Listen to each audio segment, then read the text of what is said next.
Today on the John Ankerberg Show, there's a brand new museum opening in Washington, D.C., November 17th, called the Museum of the Bible. This is about the Bible. It's not about a faith tradition or a church or a denomination. It's about a book. It is, in essence, the book of all books. It's the best-selling book of all time. It still has more impact than any other book ever written. The history of this book and how we got it in itself is an interesting story to be told. We're trying to present the biblical narratives in a clear, objective, just descriptive way, because people just don't even know the stories. Our artifacts are amazing. It will blow your mind. To tell us about this new museum, my guests are Steve Green, president of the 750 Hobby Lobby stores in 47 states, and chairman of the Museum of the Bible. Second, his wife Jackie, who is co-founder of the museum, and for 6 years has worked with the development team of the museum. And third is Carrie Summers, president of the Museum of the Bible. Join us for this special edition of the John Ankerberg Show.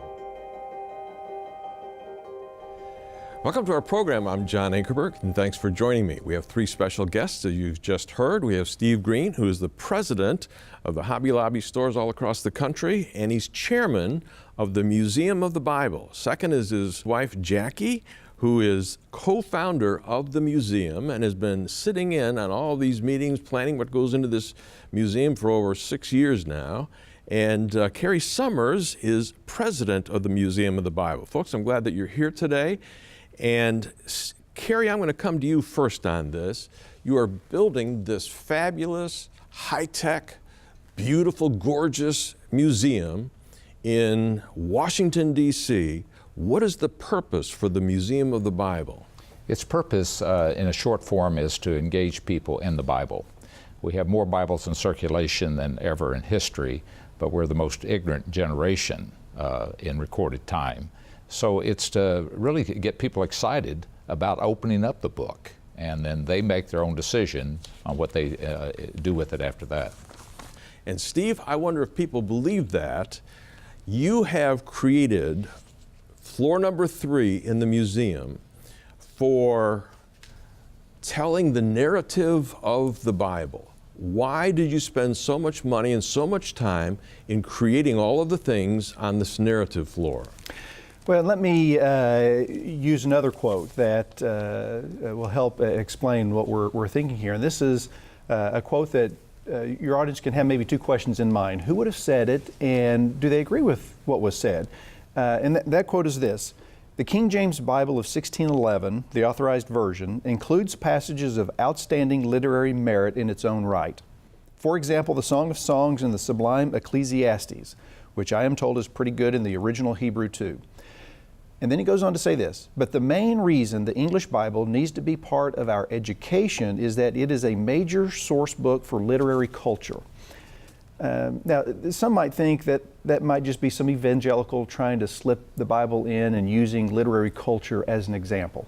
But this quote is actually from Richard Dawkins in his book, The God Delusion, where a leading atheist, a best-selling book, where he is arguing that there is no God and that the Bible isn't real, but at least is honest enough to say that it ought to be part of our education for literary culture. Now, as Carrie has mentioned, we probably are more ignorant of this book than we have ever been, at least in our nation, simply because we don't teach it as we once did. And the narrative floor is really geared for the person that doesn't know the Bible at all. Where do you start with a person that knows nothing about the Bible? We just think that they ought to know the Bible story in general. Here is what this story is. You do with it what you will, but we just think people ought to know the story. Yeah. Richard Dawkins listed over 100 illustrations from the King James Version of the Bible. The Good Samaritan, an eye for an eye, tooth for a tooth, the writings on the wall, all of these, he lists all of these in his books and says, these are used in everyday language, and if you don't know the Bible and what the story is, you don't even know what we're talking about. You don't know what the illusion even actually means. Now, Carrie, the next question is if you're trying to explain the narrative of the Bible, how did you do that to our people today in this day and age? You used high-tech equipment, you used exhibits. How big is it, first of all? Well, the whole floor on that, which includes the Hebrew texts, and it includes the theater, it also includes the world of Jesus of Nazareth, which sort of has a foot in both camps, Old Testament, New Testament. That whole floor is over 50,000 square feet. Wow. And so we've carved it up in different shapes. But the reason we did that is so that it became easier for the public to understand the text itself. We found that many, through surveys we did a few years ago, who was first, Abraham or Moses? Who was first, Adam or Abraham? And shocking to us on how many people did not know the answer to really very fundamental questions. So this is designed to be non-threatening. So if somebody doesn't know anything about the Bible, let's say they go through the Old Testament section, they can walk away in a 45-minute walkthrough with a fairly good overview of what went on. All right, talk about some of the things that you actually told them. Yeah, and some of this will be illustrated with the slides you see before you. Okay. Because we start with sort of a prologue, as we call it, just to understand what was going on. And then we move into, in this 45-minute, I will do it in a few seconds, Yep. a walkthrough that is the world is in chaos and what's happening, and Noah comes on the scene. There's a great flood. The rainbow appears, and what was that all about? And then Abraham comes on the scene. He's called. What impact did that have? And then Moses comes on the scene, and he comes up with what we call the Ten Commandments. And then it moves on from there. It now moves into crossing the Jordan River into the land of what we would call today Israel. And the people cried out, and they wanted a king. And why a king? Well, and then they called out, and God sent judges on top of that. And what did the judges' role? What was that? And then we get into the life of Deborah, and we get in the life of Ruth, and there's many scenes throughout this. 45 minutes comes to a big conclusion at the end, and really in 45 minutes through high-tech, beautiful rooms, as we call them, that were designed to each of these concepts had their own space. You walk away with a great oversight of the basic structure of the Hebrew text. Yeah, fantastic stuff. Now tell me about the New Testament. This is really unbelievable how you've created this. Yeah, the New Testament, again, we'll start with the world of Nazareth that Jesus knew. This is modeled somewhat after Nazareth Village in Nazareth, but it's really more of the ministry that took place in the northern part of Israel, which was over about 80% of his ministry took place in a little triangle, as it's called. And this is where he shared the parables, and why did he teach the way he taught. And we investigate that to start with on the Hellenistic influence that was going on, and Jesus comes on the scene, then the Roman influence. And how did that influence his teaching? Why did he say what he said? The people of that day understood that. Today it's somewhat of a mystery. And this is a very immersive, you're in Israel, you're in Nazareth, and you can see why people live the way they live, but also the docents that are there almost like Colonial Williamsburg. They're designed to be first century people, and they explain to you why did Jesus teach the way he taught. Yeah.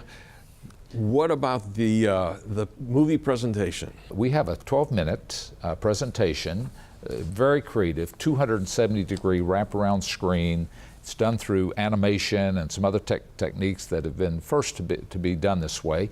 It takes you from when Jesus is on trial. It takes him through the trial, through the crucifixion, to the resurrection. The disciples come onto the scene, and what role did they play, and what did they say? And then Paul comes onto the scene, and what changed his heart? Why did he how did he become the person who took the gospel out to the rest of the world? And then the scene ends, that 12-minute ends with John on Patmos. The scene starts, second number 5, with John saying, I'm the youngest of the disciples. It ends then with John saying, I'm the last one left. And he's creating what we call today the book of Revelation on there. And a great closing line that the light came and the darkness could not overcome it. Yeah.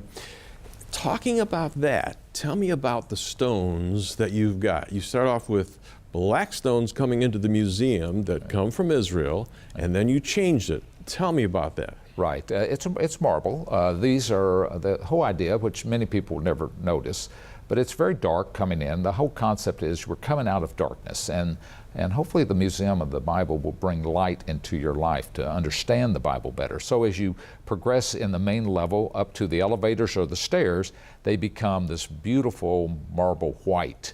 And so it's a progression, and we have those little, what we call little wows throughout the museum that many people will never notice, but subconsciously you will notice them. If we were to go from the 3rd floor to the 4th floor, you have 4 elevators that are very special elevators, okay? We're gonna have Steve talk about the 4th floor in a minute here. But when people get into this elevator, something happens. Talk about this. Depends on which button they push. They want to go to the 2nd floor, 3rd floor, 4th floor, whatever it is, 5th floor, 6th floor. And in the industry, it's called a decompression zone. So in our case, when you get in the elevator, and let's say you push the button for the history floor, it will envelope you. There's built-in screens in the sides of the elevators, and it envelopes you into a scene like Cave 4 at Qumran, and you're looking out through the hole in Cave 4 that is onto the Dead Sea. But you also may be in Westminster Abbey at the Jerusalem Chamber, where the last finishing touches were done to the King James Bible. And you might be in that room. And so when you get off the elevator, even though it's just a few seconds, your mind has shifted from the crowds and the subway and getting there, and wow, it's amazing how this works. I'm now ready to listen and learn. Steve, you have created on floor 4 of this museum a very important floor. It's very close to your heart. It's called the history floor. That may not turn a lot of people on right off the bat, but the fact is it is an exciting floor. Why is this exciting to you? Well, I think that what our goal is on this floor is to just present the evidence of the Bible, starting with archaeological evidence, going into the manuscript evidence, going into the print world, and then actually looking forward, digital world, and then looking at the effort to translate this book into every language of the world. So that's what this floor is covering. And what we're really looking at is just saying, here's the evidence. I can't prove all the Bible to be true. There's parts of it that we don't have evidence for.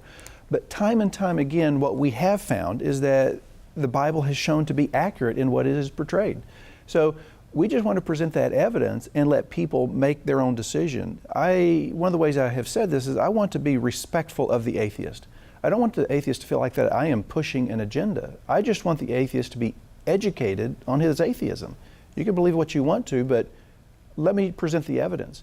There are atheists that have set out to prove the Bible wrong, and when they are willing to go where the evidence leads, many of them have chosen to say, I have to accept this book for what it is. Now, I believe that this book is what it claims to be, but I am trying to, and we want to present the evidence and not necessarily our belief of what the evidence is, and let a visitor come to their own conclusion. Yeah, I mean, when they wrote the King James Bible in the 1600s, the fact is that, you know, when we found the Dead Sea Scrolls, this brought us back 1,000 years earlier toward the writings. And when they compared, they found that it was almost exactly the same. And what you've done is you've put evidence of this line of transmission down through the years to show how accurate it's been written, how accurate it's been stored and kept. And Jackie, tell us why children are going to love this floor and come away with an appreciation for the Bible. I think we can understand it better today if we know the history behind it. And it's a more well-rounded experience in understanding the Bible if you know the foundation. So I think the families will enjoy seeing some of the oldest artifacts on that floor, and it's important to understand that. Yeah, Carrie, I'm coming back to you again now. How big is this floor? And then tell me some of the artifacts that you've put in there to show the very things, the history of the Bible. This floor is 55,000 square feet. So coming from Texas, half of a traditional Walmart store. And it has about 600 items on the floor, which is a lot of items to take in a day, or even in a few hours if that's all you have. And there's no yellow brick road on this. It's free flowing, but if people will follow the timeline sort of suggested, We start with some of the oldest artifacts that are known, one being the Gilgamesh Tablet, which one is at the British Museum. We have one. There's some in private collections. And this one deals with a dream sequence. This was something the debate goes on is which was first, this or the book of Joshua, and that goes back and forth. And then it moves throughout history. And some of the slides you're seeing right now would indicate a lot of how it's going to be presented. We have a very large collection of Torah scrolls on this floor. The Jewish roots of Christianity is being explored. We have a Torah scroll writer on this floor that can explain to you how do corrections get made? How do you know that transmission from generation to generation is accurate? How do you know that somebody didn't change something along the way? And they had a methodology that was rock solid, okay? Yeah, and the Dead Sea Scrolls prove that. Written in, I say, up to 70 AD, but maybe 100 BC. And as the great Isaiah scroll shows, that the accuracy of that scroll is almost dead on what we're using from good translations today. And there's some words that changed, but nothing changed as far as the message at all. And so this whole floor is designed for that. It has medieval manuscripts. It's got how did the thing get transmitted. It talks about the stories of people dying to translate this book, Tyndale, and what happened to him. It goes into the transmission of the word and the translation of the word. There's questions that many people have. Well, what is the difference between a Protestant Bible, a Catholic Bible, a Ethiopic Bible, a Coptic Bible? And we explore that on this floor. So it's more than just 600 of the top artifacts in the world. And by the way, many of these come from other institutions, private collections, Museum of the Bible collection. And so what we've tried to do is pull together the best of the best to tell the story of what is the real history of the Bible, that anybody, no matter if you have no faith, a little faith, great faith, that you will enjoy this and you're going to learn a lot. Yeah. Now, in some of your traveling exhibits, you've actually taken some of the artifacts from history and you've actually taken them to Israel, okay? And you had a private meeting with the Prime Minister, with Netanyahu, and what did you show him? Yes, this was something that we had planned to do for some time, to do this exhibit. Obviously, it takes time to plan them, but as we got closer to it and the word sort of got out that we were bringing something in, the Prime Minister asked if he could see one of the featured items, which is the oldest prayer book ever found. And we took it to his office. He was working very late that night, 11 o'clock at night, still had his staff there. And we showed it to him, and he picked it up and started reading it. And it was quite emotional because he said, this is something that's over 1,000 years old, and I'm reading the Hebrew language from 1,000 years ago, and and it's what we use today. So it was really something, and that was a big thing for him, and it's a big thing for everybody that was there that night. Now, Steve, every current museum in the last 20 years has had a lead benefactor, a lead donor to get it going. Okay, the Pearl Museum did, the Alice Walton Museum did, and the Museum of the Bible does. Okay, there are a lot of federally funded museums or city-funded museums or state-funded museums with government money. But private museums, there's not a lot.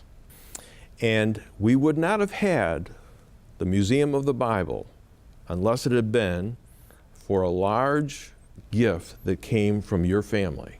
You gave it to get the museum going, and you got it going, and you got these artifacts, and you got the designers, but you felt that the Lord was telling you that you wanted all of these communities that love the Bible to contribute to this museum in Washington, D.C., because it's so important to us and it's so important to the founding of our country.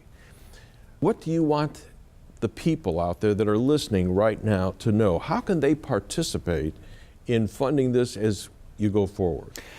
There's a couple of factors that we, from the beginning, felt like we needed to do. For example, we wanted to be sure that we were not pursuing or seeking government funding. We just felt like this needed to be privately funded, and we knew that it was going to take some significant funding to get it out of the starting gate. And so our family committed to get the museum started. But the other thing that I was convinced is that it would be selfish for our family to say we will take care of this, because this book is loved by people all over the world, multiple faith traditions, all different nationalities, races, genders, ages, different financial statuses. This book has an appeal for people from all different walks of life. Our goal is we want to invite all people to engage with this book because it speaks to all people. So it was one that I was convinced we needed to invite anybody that wanted to be a part to take part, and because this is not just our book, this is a book that people all over the world love. So we, for the last couple of years, have been out inviting people to take a part, and obviously have opportunities to recognize those that have given significantly. But one of the unique factors is that we have, for a person that gives anything, a wall, a million name wall that we will put their name on, because we think that that is a story. This is not just a museum put in by a family. This is a museum that a million people around the world have taken part of, saying, we stand with this book and we want to celebrate it. Yep. Carrie, the fact is, tell me about this million name wall. When people come to the museum, if they give any kind of a gift, they send it in, they can go to the website and they can give any size gift. Their name goes up on this wall, and when they come to the museum, they'll be able to find it electronically. You've got a special way of doing this. Describe this fantastic wall. It's huge, first of all. Right. Well, they can go to museumofthebible.org. It's very simple. Go online, it says contribute, and become part of the million names. And why is that so important? Our goal is when people walk into the museum and they see a million names on this wall, they're going to say, wow, this must be important to a lot of people. And that may sound a little unusual to us or to your audience, but for the most part, the world doesn't have any concept of the importance of the Bible in a general rule. So when they come in, it's done, this wall is done in calligraphy, which is a Jewish form of art, where in calligraphy was designed to create a picture. And so we created a pomegranate tree, and limbs and the leaves and the bark and everything. If you stand back, it looks like a beautiful piece of art. You get close, it's all 100% of the names. Now, because they're tiny, we have an electronic tablets out front. You pull up your name, it'll show you where you can go actually see it. And these are engraved, by the way. This is not an electronic wall that goes away if the button that somebody hits the electrical and it goes away. It's engraved, and then and you can go out and then you can print it out at home even. You can see it in their computer. Yeah, and see where you're at on the wall. When you come in, you can find it. Yeah. And so, folks, I want you to know about this, and if you'd like to give a gift, just go to the museumofthebible.org, and you can see a place there where you'll see this million name wall, and if you can give a gift, what you're saying is, I believe that the Bible needs to be read by the people in our country.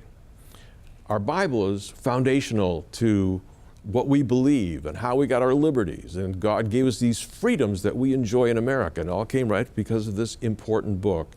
And you're saying, I want people to know that I stand with this book. And so I want you to keep that in mind, and it's open for you right now. Just go to your computer and you can give any size gift, and your name will be put on the wall, and it'll be there forever, okay? Thanks for joining us. Next week, we're going to talk about what did these folks put on the top 2 floors. Now, I've been to the top floor, and I'm saying you can reach out and touch the Capitol building. It's right next to you, okay? So you have a fantastic view, but what they put on these top 2 floors is absolutely astonishing, all right? You're going to have to see it to believe it, okay? Join me next week.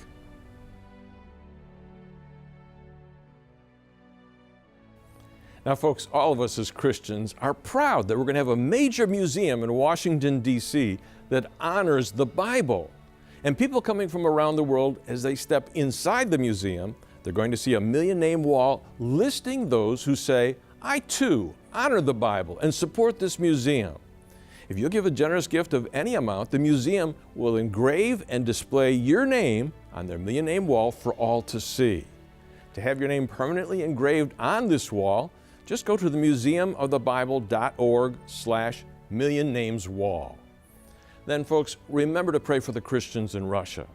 In the last few months, the Russian government has harshly cracked down on the evangelical Christian churches in Russia. I just talked with Hannu Hauka in Finland, and the situation is getting much worse. Listen. Well, John, the Russian government is doing everything to make it impossible for the evangelical churches in Russia to continue to minister and to preach the gospel. We have received reports of baptismal services being broken up. We have reports of 74 pastors that have already been charged under a new terrorism law. And the Russian government has cracked down on all of the evangelical churches with new laws and restrictive regulations that have been added to the law that was signed by President Putin last year.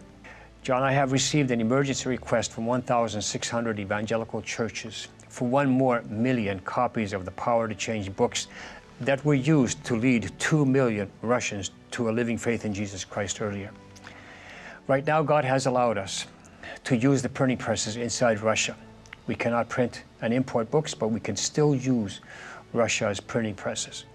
And therefore, I feel that this opportunity that we have can very soon be lost.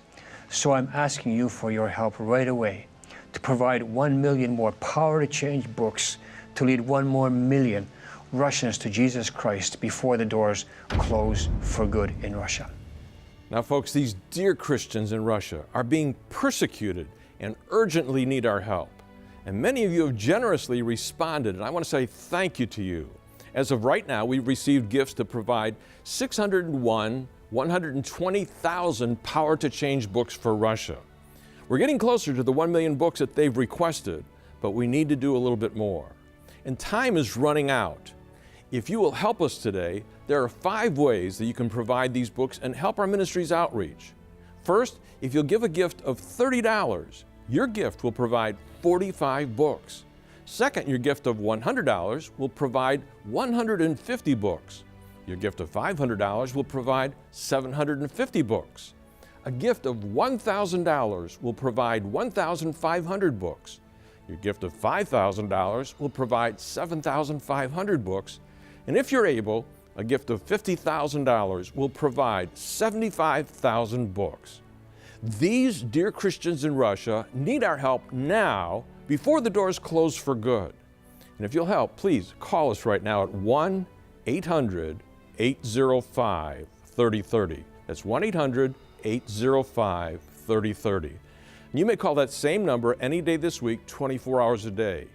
Or you may go to our website right now at jashow.org, where we have a secure place for you to give your gift.